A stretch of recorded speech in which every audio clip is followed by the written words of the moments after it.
Oh, we're not live yet, Good eh? evening, everyone. We are live now on the JeopardyFan.com Hangout. I'm Andy Saunders. Once again, I will be moderating. This is the Tournament of Champions preview show, and we've got quite a stacked panel this evening to discuss that. First up, we a stacked panel indeed. Ben is shaking his head. I'll introduce him first. Ben Ingram from South Carolina. He's got a beard on our panel. When they taped, he did not have one, so you will see him clean-shaven when he appears tomorrow night on Jeopardy after his return after winning 8 games. You know, I had tried to count the number of games won and money won by our panel, but I I lost count. So there's a lot. I'll just say there's a lot. Our panelists also, the defending or the well, not really defending because he's not defending his title, but the last Tournament of Champions winner, Colby Burnett, from the winner from season 29, is on our panel to discuss things today. We also have Sarah McNitt, TOC bound wagering genius. Her her line kind of upset another one of our panelists. I think he wanted to use it himself. Keith Williams from the Final Wager, also a Tournament of Champions alumni from many years ago. We also have Sandy Baker. And Julia Collins will be joining us eventually. She is having some audio difficulties at the moment. We also have from jarchive.com and JBoard, our returning panelist, David Kendall. Glad you could join us as well. David, first up, well, before we talk about the Tournament of Champions, I think what is on everyone's mind is something that came out in Jeopardy News on Wednesday evening on this podcast itself. One of our panelists chose to say that, well, in his word, in his belief, after the Tournament of Champions, there will no longer be tie games on Jeopardy. How do we feel about that? I think that I'm wondering why they're actually doing that at this point. I mean, it's obviously a big change to the game, and it doesn't seem to have really hurt them that much, even with the number of ties that they've had in the last few weeks. But just curious as to why they're enacting that change now. good thing about ties is that more money for everybody. Bad thing about ties is that fewer people get to come on. And I have nothing to back this up. This is just pure conjecture, but how far is Jeopardy renewed through? Until I think 2016 or something like that? So not that far away. I don't know what they do with contract negotiations or anything. That's not my department. But it could be that they're just trying to get more and more people onto the show. Well, that's and I don't know how many episodes they have left until contract comes up, but a few hundred at least. Maybe that's the reason. And that's always a good thing for people like me who haven't been on yet and would like to get on, and I'm sure Andy, as somebody else in that boat, would agree. Mm-hmm. But I think that another person, I think, who has an opinion about this, Keith, what do you think of this? I don't see a downside to it if it's true. If they're going to get rid of ties, I see both sides of this this coin. I think it's better that they get more people on, and frankly, having a tiebreaker makes things a little bit more exciting and makes people play to win a little bit more. And instead of hoping to rely on, maybe getting it wrong and leaving off that extra dollar and getting into a tie, as we've seen once or twice in the past few weeks. I don't know. I don't see much of a downside to it. I think it'll be a fun change, and from my perspective, not from game theory, but since there aren't ties, there's no downside to benefit, or there's no benefit to the downside of leaving off a dollar. Could get people to wager a little bit more, even though they already have more than they have to actually win, like I did in my Ultimate Tournament of Champions game. But if that comes out, if that actually does happen, I'll obviously have to make all my videos over again. So I'm not very happy about that. They did it just to screw with you, Case. Yep. I did. Maggie was a little too friendly to me at the Tournament of Champions taping. Maybe she knew something I didn't. Oh, were you hoping Maggie would be friendlier with you, Ben, or? No, I'm never a jealous person, Andy.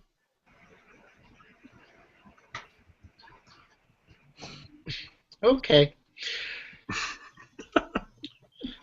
Hawk. One thing I do want to say now that we actually have Keith on our panel, I'm sure I'm going to tell you this on the air, but I have conversations with my brother who's in the contestant pool, and he admits to watching your videos more than my videos.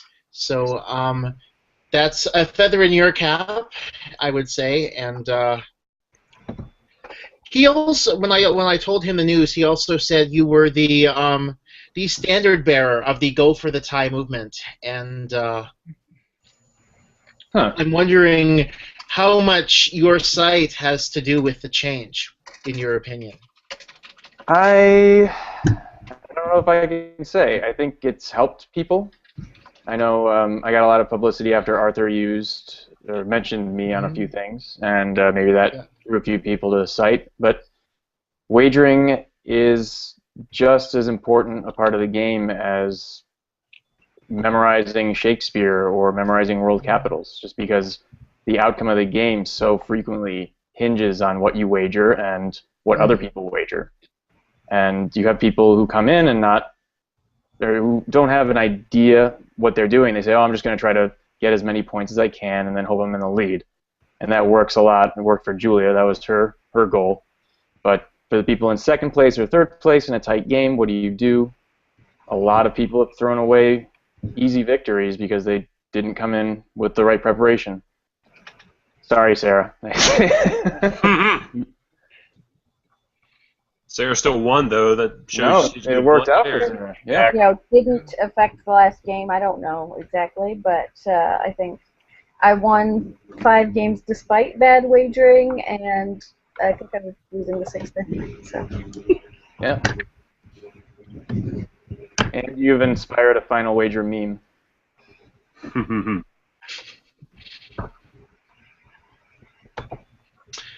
Okay, so moving on. I guess this one's more for the people who are on our panel, who are coming on the Tournament of Champions upcoming. But I'm just curious to know of the 4 of you, I guess. Yes, there's just 4 of you, or 3 of you who are speaking right now because Julia is still having issues with her audio. But which people were you most and least afraid of having to play? I was most afraid of playing 14 of the competitors, and I was least afraid of playing Mike Lewis because he was the alternate. You know, you can't really single anybody out.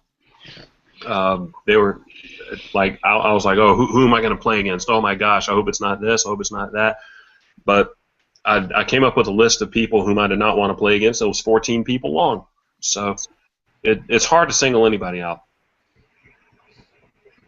Yeah, I'll admit, you know, there were a couple of people I was a little nervous about the idea of playing against, but ultimately I figured, you know, it's luck of the draw. Whoever it is, and I'll just try to do my best and not worry too much about what their reputation might be or anything like that.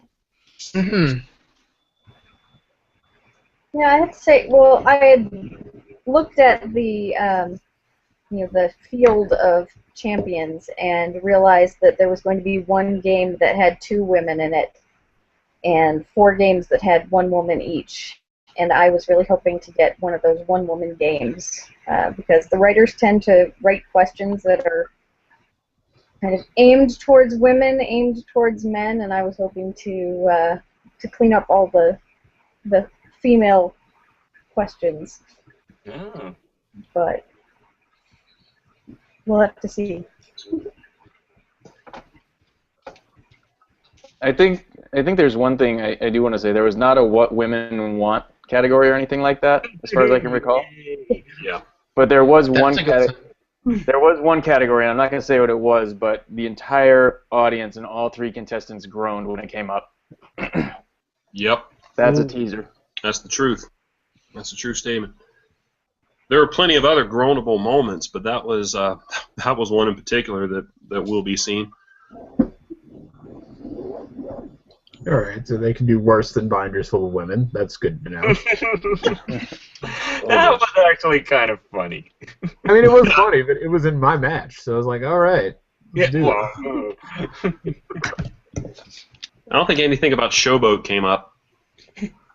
So, Yeah. Sorry, Colby. I think I mean, that was entire. I still have to say that get was entirely frauded. So It was what? required no legitimate knowledge. So just to add to the discussion, Julie's been typing out her responses for us because of her audio issues, and she has said that she was scared of Sandy when she was a new contestant. But as she mentioned a few weeks ago, fear wasn't really an emotion that she ever associated with the show. Okay. Scared of Sandy. She's better than most, if that's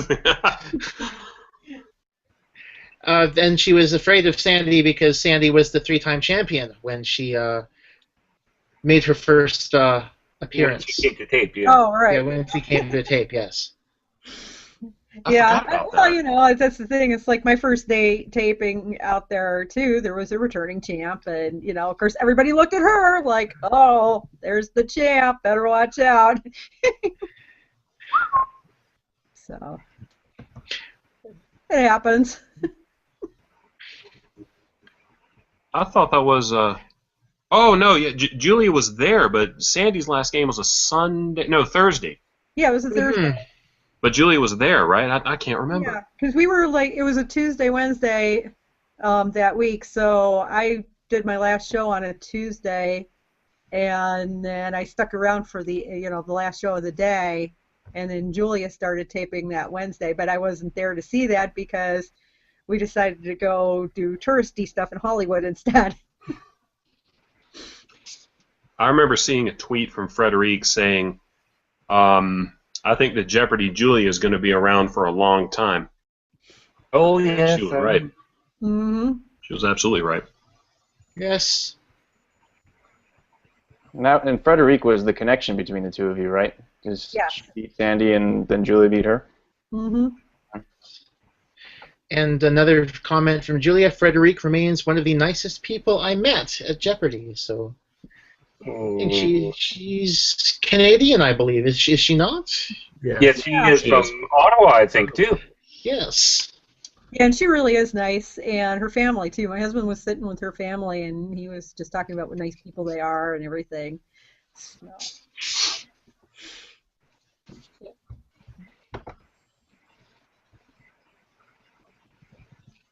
Was that the only instance, other than myself and Mark, which I guess we'll get to that later, of two contestants who had met in person before this whole, this tournament champions thing? I think it was. I think it might have been as well. Come to think of it, let me take a look at the. Quickly, I'll take a look at the champions progression on the archive to see. Well, while you do that, I remember I was in a Quiz Bowl tournament in '05 playing for Wofford, and we played UGA. We played at the University of Georgia, and their captain was a person whose name happened to be Andrew Moore. So Okay. I think we scored, as individuals, some of y'all have heard this before, but we scored practically even, but Wofford won head-to-head. So I had forgotten he existed until I had already taped the shows, and I saw him on there. I was like, oh my gosh, he's going to do a good job, and he did. He did a great job, made tournament champion. So I had met him in person. I, of course, had met Mark in person, but rest of y'all, I'd seen y'all play. I was, uh-oh, these guys are good. Now, I'm just going to check. Let's see, Oh. Sarah.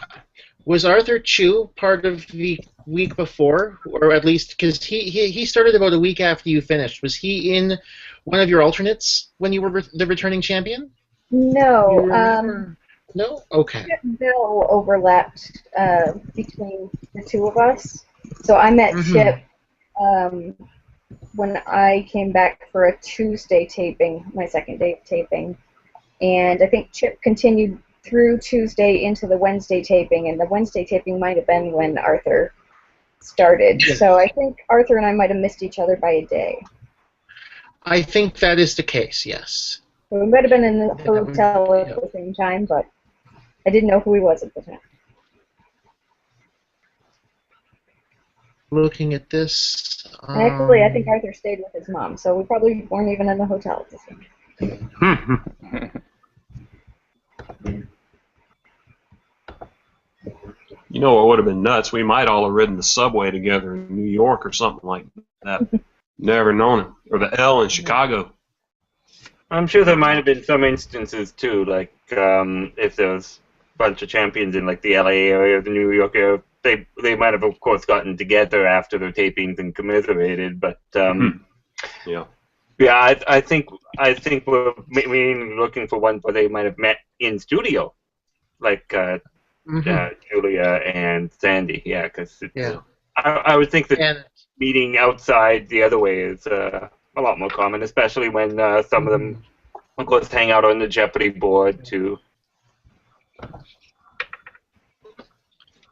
Now, one other thing. I mean, does it come as a surprise to any of you guys that this tournament has had the most number of five-time champions in about 13 or 14 years, and I think the second or third most all time? Might that have something to do with why Ben was like, well, we've got 14 other excellent contestants that I was neither afraid nor unafraid of? Maybe there's a rule that they need to change. What's that? Cut down on all the five-time champions, make the questions a lot harder. No, I don't really have a problem with that. More people on there, that's right. I mean, I think if I were a four-time champion in the last season, I would be cursing the Battle of the Decades because, you know, there might have been another Tournament of Champions earlier if they hadn't been planning for the Battle of the Decades, and there might have been more four-time champions that would have made it into this one. I mean, they've been going 18 months between tournaments, so I think it's because, I mean, they tend to. It looks like they go about a season and a half these days. Does that sound like it rings a bell for anyone, or am I just completely out of my mind?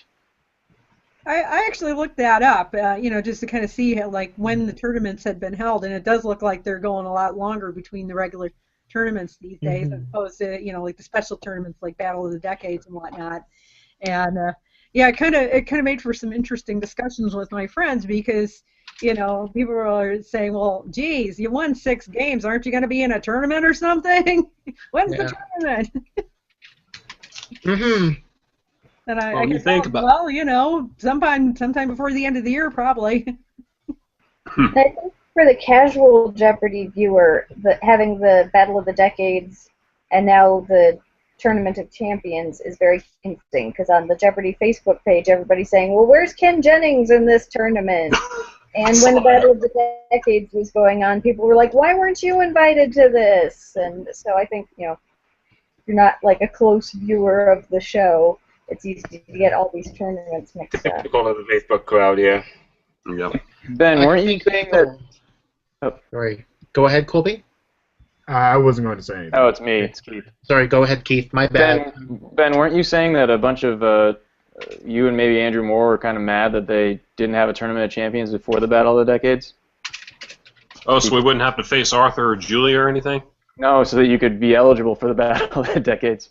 Oh, no. That might have been Drew, actually. I didn't want to play in that Battle of Decades. I'd get paved over. I would not have been ready. Maybe... Nah, I wouldn't have been ready. I'd have been very, very lucky, but this tournament was very stacked. Y'all are right. When you think about someone like Mike Lewis, who won 100K, and he was an alternate, that tells the whole story. Right below him was Carlos Ross. I'll just leave that out there.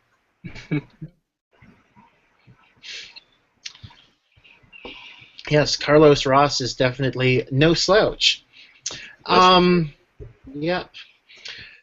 So looking through the pairings for the quarterfinals, Monday's game sees Ben, Rebecca, and John. Tuesday we'll have Arthur, Andrew, and Rani. Julia with Joshua and Jim on Wednesday. Drew plays Terry and Sarah on Thursday, and Mark and Sandy play Jared on Friday. Again, it's hard to make predictions at this point because obviously, I would say half the panel knows what happened already, and so I'm not going to make a prediction because I feel as though some of you will watch for them to giggle. Well, exactly. I don't want to have them run afoul of any spoilers. So yeah. I just want to. A couple of things I want to ask about as well. I know. I believe the Arthur Chu documentary were they filming at the Tournament of Champions? Yeah. Yes. They were. How would you say there were kind of any effects to having a documentary crew there as well as the normal Jeopardy production staff? There were no effects because they weren't there. They didn't get into the green room. They were, okay. I think in the hotel lobby. We hung out in the hotel lobby a lot, and that was when I first met Arthur Chu. You and me, Keith, and I think it might have been Mark J. We were playing cards, and Keith just shouted out, "Hey, Arthur."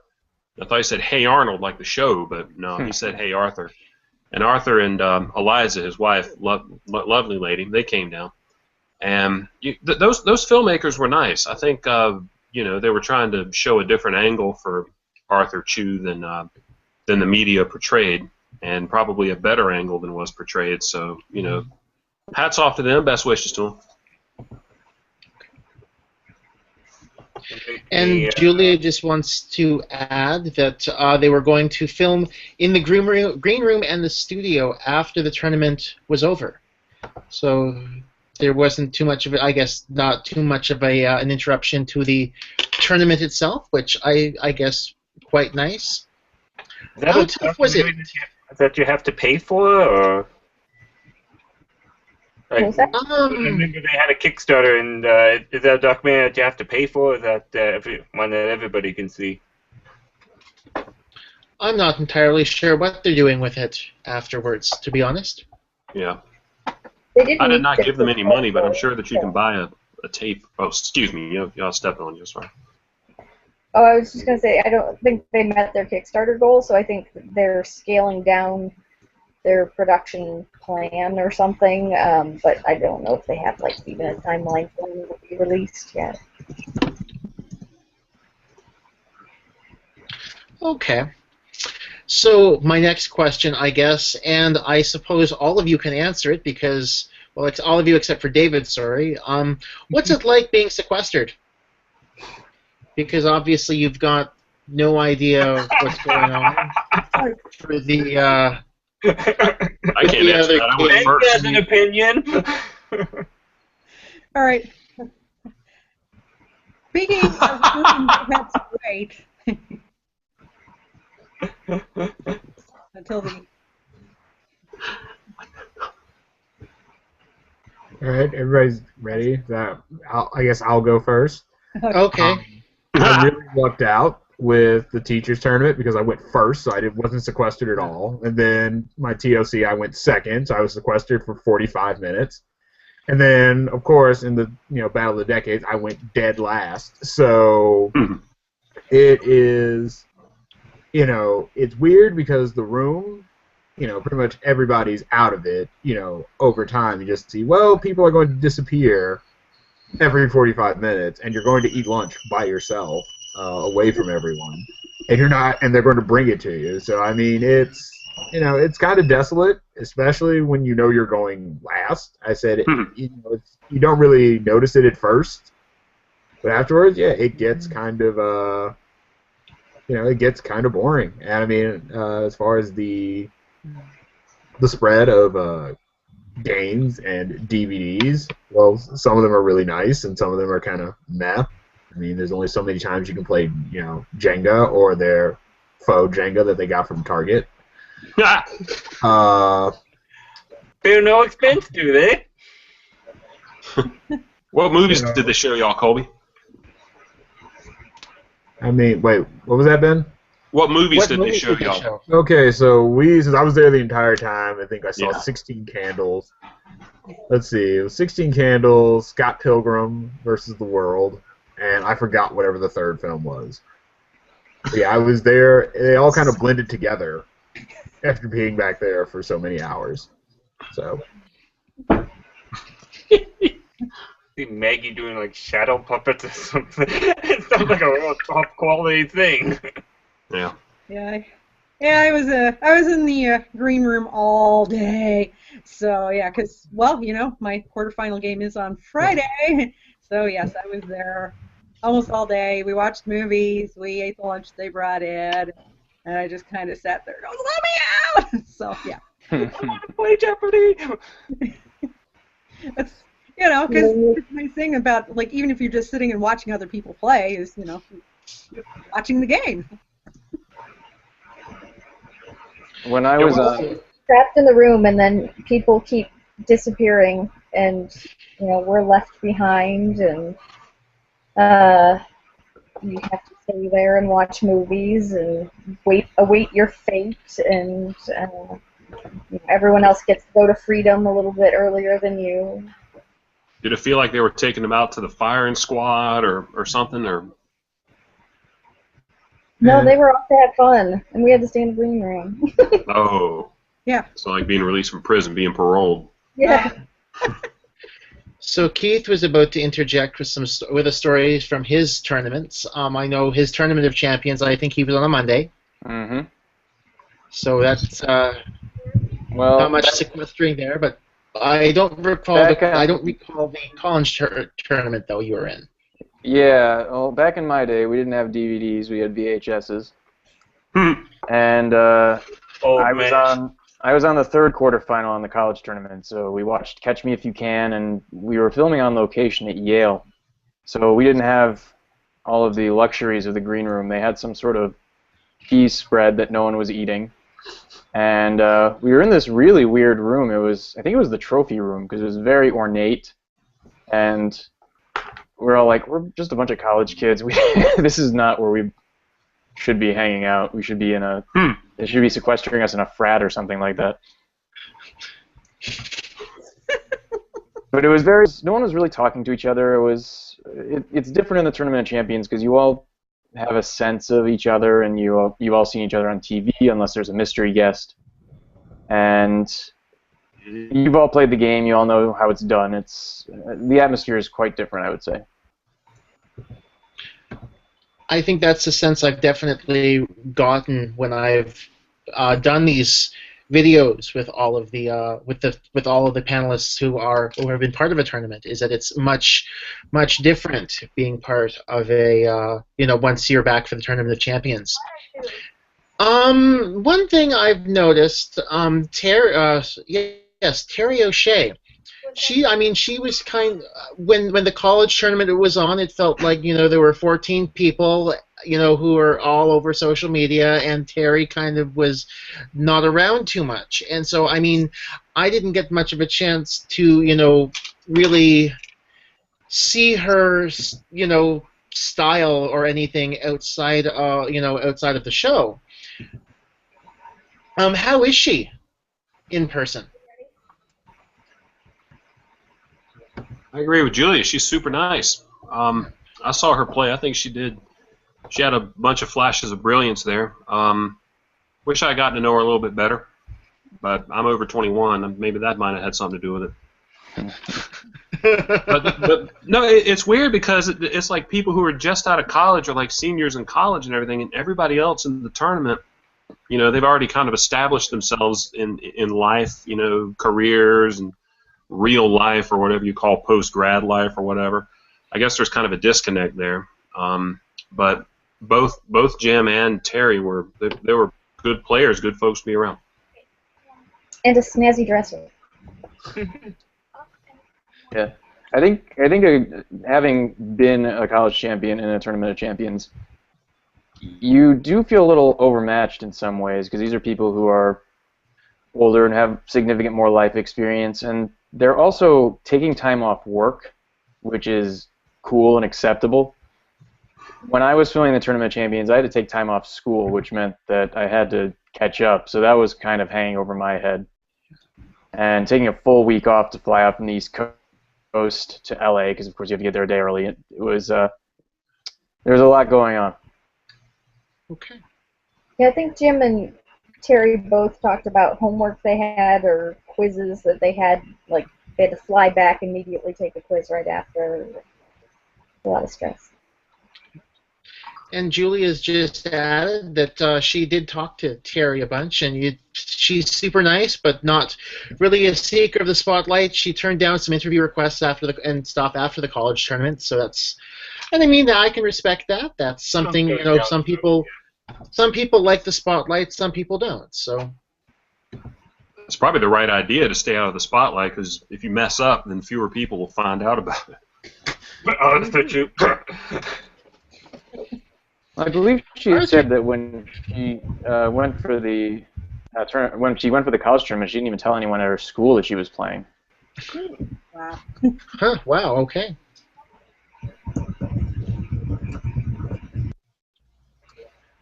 So moving on, how much harder would you guys say the questions are regular play than to the Tournament of Champions? Or, the Tournament of Champions over regular play. How much harder would you say the questions will be, or are? I can't remember. I cannot remember. The sample size, is so small that if you have 12 categories plus a final, so 13 categories to come up your way, it makes it look easier. But another thing is, and this is just my impression, I don't know if it's right or wrong, but the Tournament of Champions boards have a lot more deep, I guess, academic material, if you want to call it that, less pop culture, more of the puzzle type categories like 14-letter words, 17-letter words, before, during, and after, all that kind of stuff. I love those sometimes that falls into people's wheelhouses, and sometimes, in my view, that's why you see someone who might be Tournament of Champions material get on the show and fall flat in his or her first game. I think for some people the regular boards are harder than TOC boards, but I think it depends on the contestant, on the person. And then sometimes you have categories like rock drummers. That's I'm sure Jason Keller would have preferred not to see that category in his semifinal, but yeah, me, same here. I'm glad I didn't see it. Sorry, I interrupted someone. I was just going to say, throughout the week, there's a lot of variation, I think, or through the 2 weeks, in the difficulty of the boards and how they play to people's strengths. But it's a lot of fun to watch.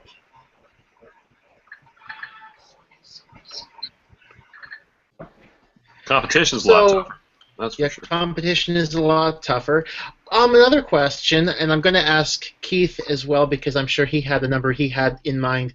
What did you guys think the wild card cutoff was going to be going into the quarterfinals? Or did you even think about that?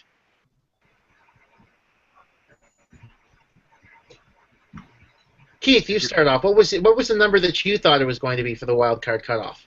I'm looking. I have my notes here. I think it was 14,200. Okay.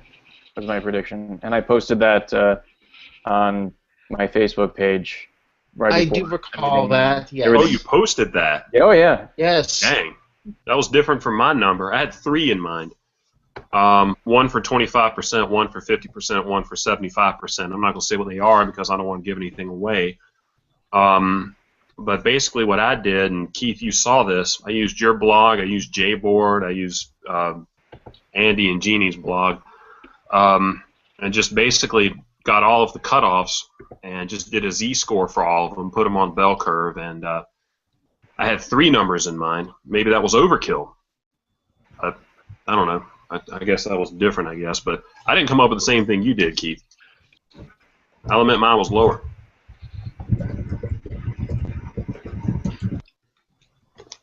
Sarah, Sandy? I'm just going to be honest and say I never gave that a moment's thought, really. I just, you know. I had a guess, but I don't think I want to share it. Okay, that's fair. I don't want to get any of you into trouble, possibly spoiling anything. So.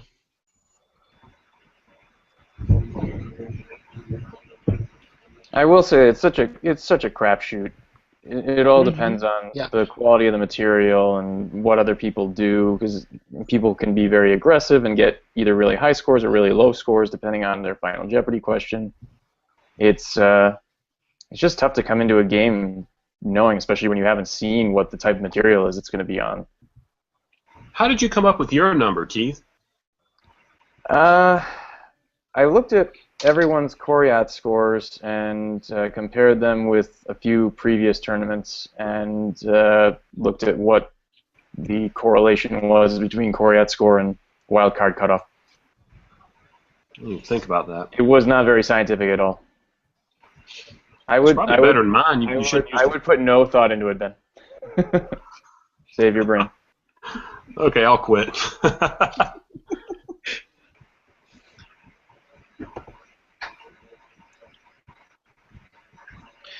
So Julie has also pointed out, seeing past year's spreads, it's a broad enough range that she thought it made as much sense to guess as to try to predict the clues.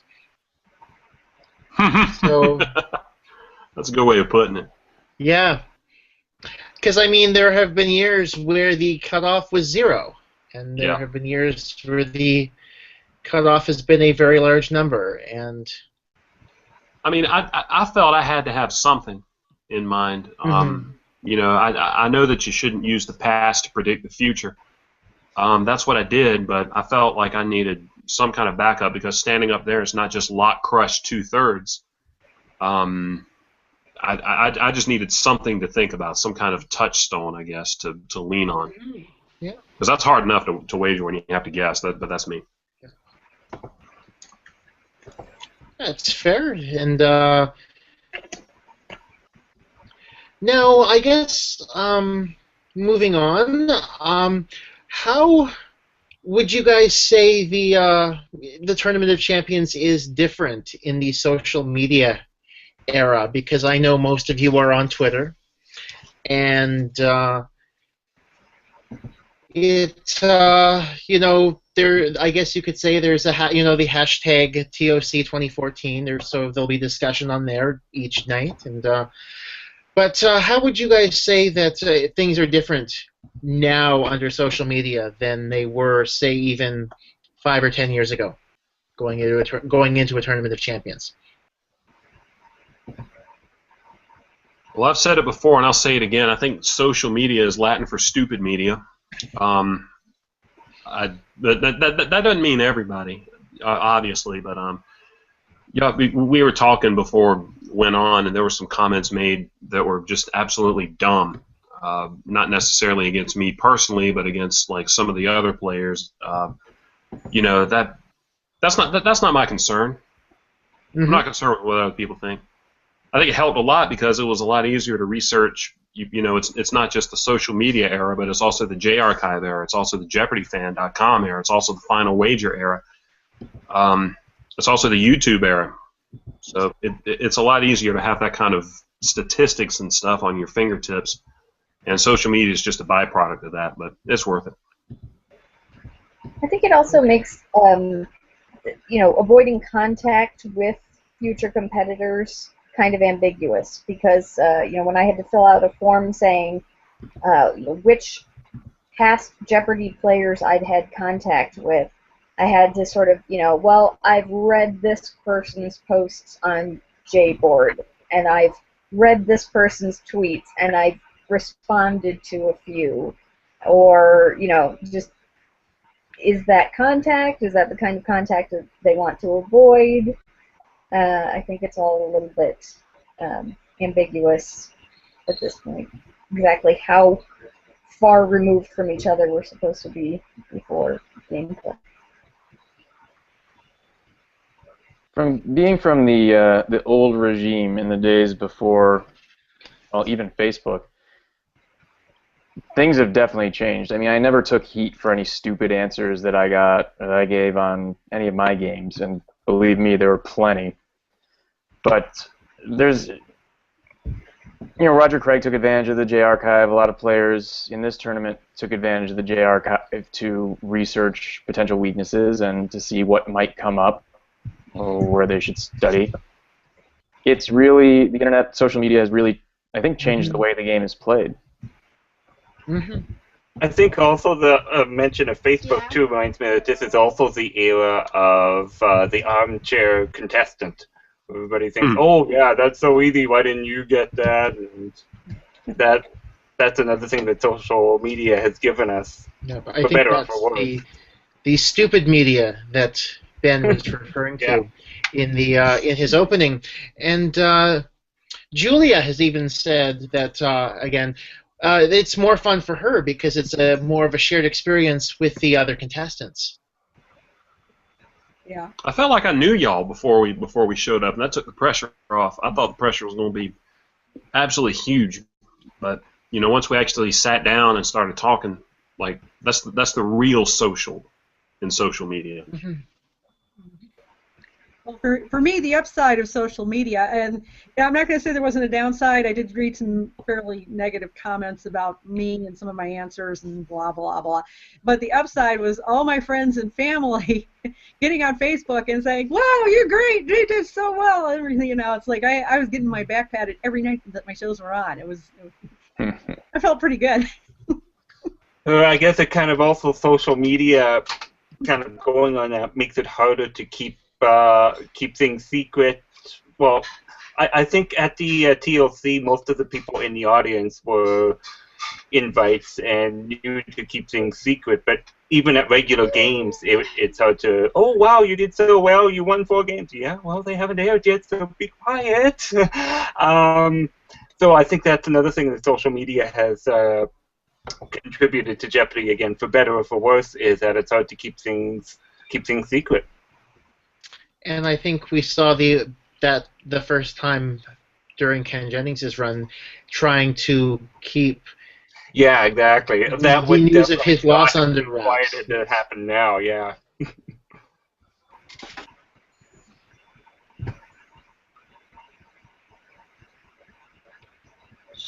And Julia has also now said that she's also enjoyed being able to keep in touch with all the other contestants since the tournament's filmed. And she's found the Tournament of Champions to be much more fun because for her, being on the show initially felt very solitary. Because you didn't know anybody for one reason. It's a good community. And I think when you're the returning champion on a new tape day, it can be very isolating because all the new people are sitting around the table and you're separated. And so you get to know, I think, a lot of people on your first tape day, and then maybe don't get to know people as well on subsequent tape days when there's that, you're the one they're gunning for, kind of. Yes, Julie has said to Sarah's last point, no one wants to be your friend when you're the returning champion on Jeopardy, and I guess I will add when you're the one who's probably about to crush their dreams.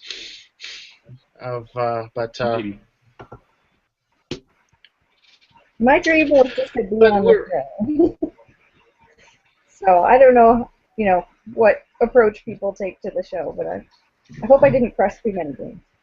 Well, I know in Jeannie's case, I think she wanted to be a champion, and she will. Her own thoughts on that are on the blog, and Yeah. it's interesting to see. Well, I know we did the Q&A with Arthur Chu after his run, and he said, I mean, he even said that seeing Jeannie's disappointment in losing was a kind of a key for him to, take his Jeopardy experience a little more seriously and kind of learn what to do a little bit more and to make sure he made the most of his one opportunity. And, I mean, look at where that got him. He's a good player, there's no doubt about it. Mm-hmm. Well, we are at the... Actually, we're at about the 50-minute mark, and my notes are, in fact, complete. I was actually, just before we went to air, I'm going to mention this. I will leave the finding of this and experience to the viewer, but apparently the Benny Hillifier website has got some amusing things together for the upcoming tournament and some of the videos. What's the URL for that? I have not heard of this, and I want to see this. Let me post that link. I made the link. This isn't anything that I came up with, but some folks have been taking the hallowed and the very important Tournament of Champions official preview video on Jeopardy.com and putting different music to it. Like I think there's a what's that song? Let It Go mix. Oh, it's playing. Oh, turn it off. Turn it off. It played on a different tab. But this is why I have my headphones in, Ben. Oh, surprise. But yeah, people have been putting like different music to it, and that's a way that you can put Benny Hill music to anything you want. Very useful. Yes. For the baseball fans who may tune in, there you can also get a shrimp walking on a treadmill set to the Benny Hill theme. That's how you. Yeah. I'm sure Rob will appreciate the shout out I just gave him, but once again, apologies for Julia's audio issues. Looks like something may have happened when she did a system update recently. I'm not entirely sure, but I'm sure when we get her on, we'll try to make sure her audio, try our best to make sure her audio is working. I'm really glad, as are the rest of the panelists, that we at least got to hear her thoughts. As I was saying, we're at about the 50-minute mark for now, so I think it's a good time to log off for another week. The next time we're on, we'll be doing our recap of the quarterfinals and maybe some thoughts going into the semifinals of the Tournament of Champions. I'd like to thank all of our panelists once again. We have David Kendall from J-Archive. From the tournament itself, Ben Ingram, Julia Collins, Sandy Baker, and Sarah McNitt. And former champion Colby Burnett, thank you. And also to Keith from the Final Wager. I'm going to miss ties. Even though, I'm definitely going to miss the ties. See you later, Ties. I'm going to start wearing. Good riddance. Yeah, you should. But you need to start wearing ties on your videos. That's precisely what needs to happen. 440 out for the ties. Yeah. Okay. So once again, looks like we may have even had some record viewership on the video live tonight. So thank you all for tuning in. Thank you all for participating in the panel. Bye. Yes, thank you. We'll see you next time here at thejeopardyfan.com. Thank you for tuning in, and have a great night.